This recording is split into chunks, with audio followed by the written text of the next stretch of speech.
Janob Amirul Mu'minin, bir savolim bor.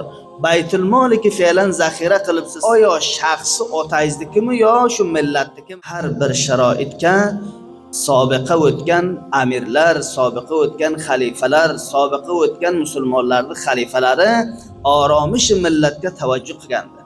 Umar ibn Abdulaziz rahmatulloh alayh bir shaxsiyat o'tgandilar, bir ro'z bir kishi muqobiliga to'xtadi dedi. Janob Amirul Mu'minin, bir savolim bor. Baytul Moliki fe'lan zaxira qilibsiz siz, shu qo'lingizga da hamma maodin va zaxoirlar oyo shaxsi otangiznikimi yo shu millatnikimi? Umar ibn Abdulaziz rahmatulloh alayhi ma'lumdorki millatniki. Vaqtiki millatniki bo'lsa bir toifa az millatni men ko'rsataman, hammasi ochdi, hech narsa yegida yo'qdi. Darvoqe bu kishini oldidan xushhol bo'lib o'zlari iqdom qilib ilgariga tushib millatda hammasiga niyozi zarratlarini pura qilgandan so'ngra aytdilarki, sizlar mendan taqozo qildinglar, barobarda qildim, vali bir taqozom bor meni ham.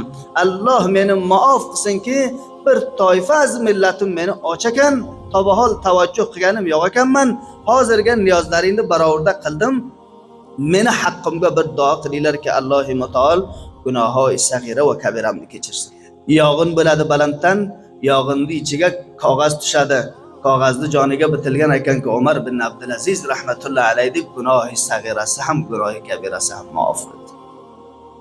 Asor ummatga, ummatning narxlariga, mavodi g'izoiyasiga, gandum va bug'doy va arfa va lobiya va yog' va mana bu narsalariga birinchiga agar bir hukumat daholat qilmasa, tojirlar ehtikoriga idoma bersa va ayni shaklga muhtakirlarning zaminasi faroham qilinsa, Alloh mutaol kim ham bo'lsinki jahannamni bir saxt azobini ustiga keltirib nima qiladi? Otashining ustiga o'ltirg'izadi.